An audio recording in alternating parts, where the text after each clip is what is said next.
Welcome back to VivaTech in Paris, the largest European tech conference, where we have met with a panel of great entrepreneurs who have one thing in common. They are exceptional pioneers, and their digital innovations may change the world we will live in tomorrow. I'm very pleased to introduce you today a quite extraordinary young gentleman. His name is Freek van Welsenis. Freek is still a master's student at the Eindhoven University in the Netherlands, but he's also the co-founder of a company that promises to make the life of millions of people easier. It is called Hable One.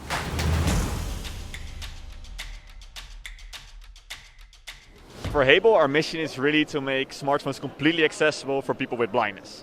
So that means to make it very simple for them to use it, but also that they can take all the advantages out of it. That's really what we want to achieve.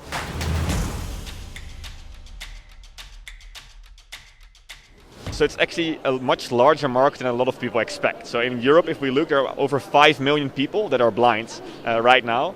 And because the population is changing, a lot of people are getting older, so we're getting an aging population. It's actually growing by 8% each year. So in the future, there will be even more blind people. Right now, it's 300 million around the world, but it can go even to 1 billion in like 20 years.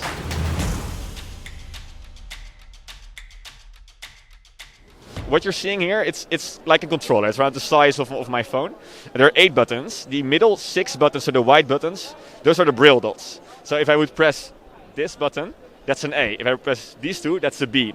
And kind of if you go in that interaction, you can do the whole alphabet, numbers, or letters. But I also can move through my phone. So if I, for example, long press the H, I go to my home screen. If I long press the W, I go to my WhatsApp. So you can really fast move through your entire phone, and you can also do movements. So in that way, you completely control your phone in a way that's really intuitive to people that know Braille.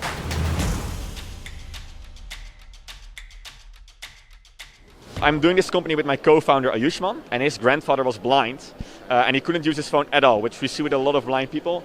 And instead of saying, hey, I'm just going to let it be, Ayushman decided to make a change and develop a first prototype. And that's really where the Hable One was developed.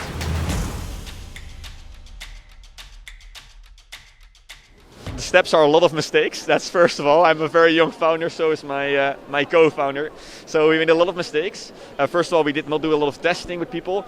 But once we found out that that's the most important thing, we completely changed around. So now we tested with over 1,000 blind people. But also going from a prototype to a final industrialized product is a huge step.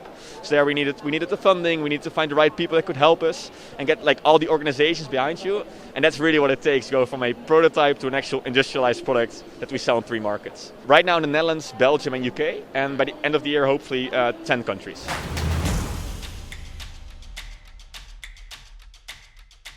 It seems really simple, but actually it's quite a complex software behind it, because all the software that's used in the market is actually based on software from Apple or Android that people use for Braille devices. We completely made it custom, so that way we can make it super easy, like what we like. So it's not based on the software from other companies. So the software is completely made by us. It's used on a microcontroller. It kind of translates the inputs inside the device, but it also adapts to the user behind it to make it like easier or harder. The software is quite complex, but it acts as a keyboard for your phone. So one of the big challenges we have is actually selling to blind people is quite unique. You don't find them on like your Amazon and Bolt.com or other stores like that necessarily. So you really have to understand how the market works. So a lot of marketing budget and the right partners is needed before you can really scale your product. And for us, the most important thing is showing how easy it is, because it's a new device and a lot of blind people are scared of using something new because they think it will be hard to learn. And really that message that we need to send, like, hey, it is super easy, and make it even more simple, is really key in our scaling story.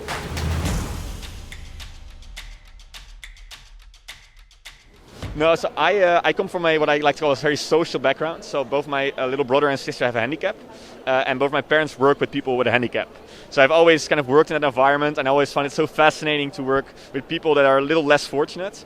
But my other big passion is technology. I think that technology can really bridge the gap for people with a disability to really feel them included in society. So when my co-founder Ayushman came up with this idea and I heard about it, I knew that's exactly what I need to do, and this is how I can make a change from like a young age. So I jumped on the idea, and since then I've been so passionate, and I hope to be doing this the rest of my life to make technology for people with disabilities.